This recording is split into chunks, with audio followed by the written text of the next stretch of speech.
ఇప్పుడు ఏపీలో చూసుకున్నట్లయితే చంద్రబాబు నాయుడు గారు అమరావతి పైన ఎక్కువ ఫోకస్ చేస్తున్నారు.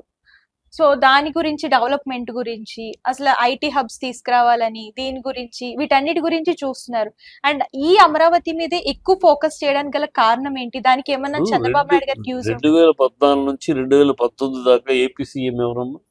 చంద్రబాబు నాయుడు. అప్పుడు దేని మీద దృష్టి పెట్టాడు? అమరావతి అమరావతి. 5 ఏళ్ళు ఏం పీకాడు? ఏమీ లేదు. చేయడం. ఎక్కడ పడ్డ గొంగళ అక్కడే. సింగపూర్ సిటీ అన్నాడు, ఏమైంది? 7 స్టార్ హాస్పిటల్, మల్టీకేసర్ హాస్పిటల్ అని అన్నాడు, 50 ఎకరాలు ఇచ్చారు అతనికి దుబాయ్ సిటీకి, ఏమైంది?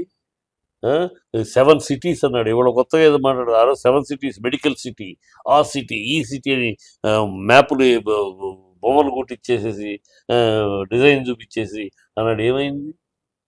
5 ఏళ్ళు ఎంపీకని ఊనే కథలు ఆయన దగ్గర ఉన్నాయంత ఇలా కథలు. ఇప్పుడు మళ్ళీ అవి బూతు పట్టిని మళ్ళీ దులిపి మళ్ళీ అదే కథలు చూపిస్తున్నాడు. మళ్ళీ ఏదో ఐటీ ఉన్న ఆల్రెడీ అప్పుడు మరి చేసినోడు అయితే మరి ఇమీడియట్గా దాన్ని ఎగ్జిక్యూట్ చేయొచ్చు కదా. ఏమీ చేయలేదు. సింగపూర్ సిటీ అడ్రస్ లేదు, వాడు జైల్లో ఉన్నాడు. ఇప్పుడు ఈయన అప్పచెప్పిన సింగపూర్ సిటీ వాడు జైల్లో ఉన్నాడు. సింగపూర్ వాళ్ళు అరెస్ట్ చేశారు. అంటే ఫ్రాడ్ గ్యాంగ్. ఆ ఫ్రాడ్ గ్యాంగ్ తోటి సింగపూర్ సిటీ కట్టిస్తానని అబద్ధాలు చెప్పాడు. అంటే జనాలకు ఇప్పుడు కొత్త అబద్ధాలు. ఏది ఇప్పుడు ఏదో కేంద్రం డబ్బులు ఇస్తే ఏమిస్తే 1500 కోట్లు ఇచ్చింది. దేనికి ఇచ్చి? గ్రాంట్ కాదు. 18 కోట్లు గ్రాంట్ ఇచ్చి ఉంటే చంద్రబాబు కెపాసిటీ 1500 గ్రాంట్ ఇచ్చి అప్పు. నువ్వేంటి చంద్రబాబు అంటే అక్కడ ఎవరున్నా కూడా అప్పు, ఏ రాష్ట్రానికైనా అప్పు తెచ్చుకునే రైట్ ఉంది. గ్రాంట్ కాదు, అప్పు. అది లోన్ ఫెసిలిటీ. సో నువ్వు కడుతుంది గవర్నమెంట్ గ్యారంటీ ఇస్తుంది, సెంట్రల్ గవర్నమెంట్, అంతే. పెద్ద ఏదో ఇచ్చినట్టు అప్పు ఇచ్చింది ఈ చంద్రబాబు తెచ్చి ఏం తెచ్చాడు? ఏం తెచ్చుకోగలడు? ఏమీ తెచ్చుకోలేడు. అతను కేవలం అబద్ధాలు, డ్రామాలు. ఇంకా అతని కార్యక్రమం అంతా అతనికి పోయి కాన్సన్ట్రేషన్ అంతా ఊరినమ్మా అమరావతి మీద కాదు, ఆంధ్ర ప్రజల మీద లేదు ఆయన కాన్సన్ట్రేషన్. ఆయన కాన్సన్ట్రేషన్ వల్ల ఒకటే ఏకీకృతమైంది. 2029 నాటికి నా తర్వాత ముఖ్యమంత్రి ఎవరు? లోకేష్ను ముఖ్యమంత్రి చేయాలి. దానికి అడ్డుగా ఉండే పవన్ కళ్యాణ్ ఎంత తొక్కాలి, ఎంత నొక్కాలి, ఎంత బదనాం చేయాలి. ఇది వ్యూహం, ఆయన వ్యూహం. ఆ వ్యూహ రచన మొదలైపోయింది. ఆ వ్యూహ రచన ఆయనకి అది కాన్సన్ట్రేషన్. తన కొడుకుని కాబోయే ముఖ్యమంత్రిగా ఎస్టాబ్లిష్ చేయాలి, తన కొడుకుని చేతిలో అధికారము, పార్టీని అప్పచెప్పాలి. అది ఆయనకి. ఇంకా ప్రజలు ఎంత బైక్ కవరు ముసుగు, ఈ ముసుగు చూపిస్తూ ప్రజల్ని అది చేస్తా ఇది చేస్తా అని చెబుతూ ఇప్పుడు ఏం చేశాడు? పోయిసారి 600 హామీలు ఇచ్చాడు, 6 హామీలు కూడా నెరవేర్చలా. ఈసారి 420 హామీలు ఇచ్చాడు, ఒకటి కూడా నెరవేర్చట్లా. ఇదంతా హామీలు ఇవ్వటం, మాట్లాడటం, అబద్ధాలు ఆడటం, దాని డ్రామాలు చేయటం, హంగామా చేయటం. ఈ చంద్రబాబు మన ప్రజలు కూడా ఈ చంద్రబాబు డ్రామానికి ఎన్నిసార్లు మోసపోతారో తెలియదు. మోసపోతానే ఉంటారు, మళ్ళీ చీ అంటారు, మళ్ళీ డైలాగులు మాట్లాడబడి పడిపోతూ ఉంటారు. అలాగే పడిపోయారు. ఇప్పుడు ఇచ్చారు, అనుభవిస్తున్నారు. ఇప్పుడు అంటున్నారు మా కర్మ కొద్దీ గెలిపించుకున్నామని.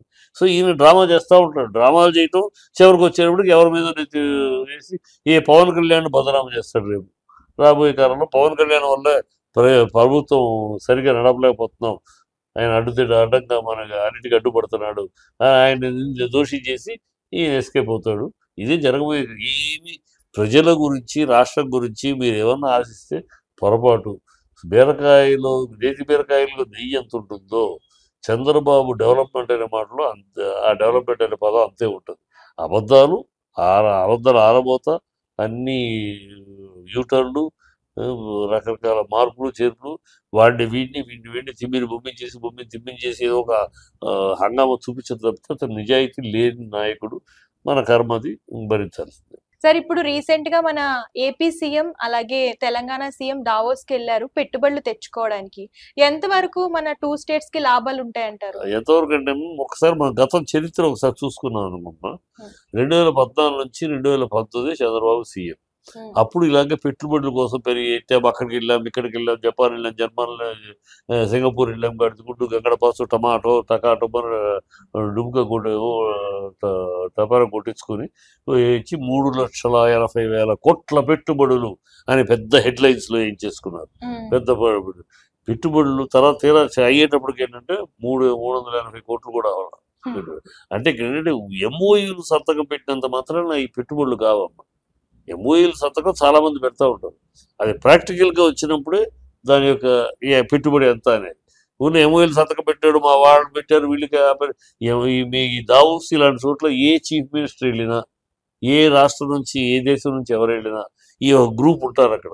ప్రతోడు ఎంఓఏలు పెట్టుకుని వాళ్ళు ఇంటర్నేషనల్ ట్రేడర్స్ కింద వాళ్ళని ఫోకస్ చేసుకుంటూ వాళ్ళ భవిష్యత్తు వాళ్ళ బిజినెస్ చూసుకుంటూ ఇలాగ సంతకాలు పెట్టేస్తారు. సంతకాలు పెట్టి ఊడేదే ఉంది. ఒక MOU as we are ready to all this, మా కండిషన్స్కి అంగీకరించినప్పుడు అన్ని మ్యూచువల్ అండర్స్టాండింగ్ అయినా వీళ్ళు ఇన్వెస్ట్ అంటారు. అవి కుదరదు. నాకు అది కావాలి, ఇది కావాలి, మా ఫ్యాక్టరీ కట్టే చోటుకి ఎయిర్పోర్ట్ రన్వే కావాలంటాడు. ఈయన ఇలా రకరకాల తేడాతో ఆయనకు ఉండకపోయింది. అది జరిగింది. 3,80,000 కోట్లు తెచ్చిన చంద్రబాబు అని హెడ్లైన్ కావాలంటే బ్యాక్ పేపర్లు చూస్తే తెలుస్తుంది. తెచ్చిన చంద్రబాబు దావోస్ నుంచి అది చెప్పిన చంద్రబాబు తేడా చూస్తే 5 ఏళ్ళు ముగిసేటప్పటికి 3,80,000 కోట్లు మించి పెట్టుబడి లేదు. సో ఇప్పుడు వీరు వెళ్ళాడు, వీరు కొత్త పిచ్చగోడు కదా రేవంత్ రెడ్డి, అందరంటే అందుకని ఆయన ఇప్పుడు చంద్రబాబు ఎంత పెట్టుబడి చెప్పట్లా. ఇక చెప్పారనుకో, మొన్న చెప్పావు కదా, పోయినసారి చెప్పావు కదా 3,80,000 కోట్లు అని, ఇప్పుడు ఎక్కడైనా ఇప్పుడు ఏం కొత్తగా అడుగుతారని ఎంత అని చెప్పట్లా. ప్రయత్నాలు సుముఖంగా ఉన్నాయి, మీటింగ్లు సహృద్భావంగా జరిగినాయి, మంచి ఆత్మీయబంధంగా జరిగినాయి, ఈ డైలాగ్ చెప్తారు. ఇక్కడ మళ్ళీ కొత్త పిచ్చగడు కదా, కనుక ఇంకా అంత తెచ్చేసాం ఇంత తెచ్చేసామని అనద్దు. తెస్తాం, ప్రయత్నిస్తున్నాం అని చెప్పండి. తెచ్చేసామంటే చేపించు, ఎక్కడ పెట్టుబడి ఎక్కడ పెట్టారని చూపించడం అడగాల్సి వస్తుంది.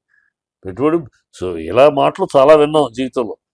ఆ దేశం వస్తుంది, ఈ దేశం వస్తుంది, ఆ కంపెనీ వస్తుంది, ఈ కంపెనీ వస్తుంది, 1000 కోట్లు పెడుతుంది, 5,000 మందికి 5 లక్షల మందికి ఉద్యోగ అవకాశాలు, ఇవన్నీ విని ప్రజలు ప్రజలు అంత అప్రమత్తంగా ఉన్నారు. మీ డైలాగులు మోసపోయే పరిస్థితులు లేదు. ఇవాళ ఇక్కడ రేవంత్ రెడ్డి కేవలం తన పదవిని కాపాడుకుంటూ మూటలు అధిష్టానాన్ని పంపించే కార్యక్రమం చెప్తే అతనికి ప్రజలు పట్టరు. అతనికి అవసరం లేదు. ఇప్పుడు తన పదవి కాపాడుకోవాలంటే అక్కడ ఢిల్లీ ఎలక్షన్లో అవసరమైన డబ్బులు పంపించాలి కాంగ్రెస్ అధిష్టానానికి. ఆ ప్రయత్నంలో ఉన్నాడు ఆయన చంద్రబాబు తన కొడుకుని చేసే ప్రయత్నంలో ఉన్నాడు. వీళ్ళిద్దరూ ప్రజల పేరు ప్రజల ముసుగు, ప్రజలు రాష్ట్రం అంతా ముసుగే. వీళ్ళ నేపథ్యం అంతా వేరే కోణంలో ఉంది, వేరే కోణంలో వీళ్ళ బతుకుల్లో ఉన్నారు. అందుకని డ్రామా ఆడుతూ ఉంటారు. ఇవన్నీ నమ్మాల్సిన అవసరం లేవు. ఇవన్నీ వచ్చేసి పెట్టేసి రాస్తారు. ఏముంది, ప్రెస్ ఏముంది, రైటర్కి ఏముంది, వాడు ఫుల్ పేజీ అడ్వర్టైజ్మెంట్ వస్తే రాసేస్తారు.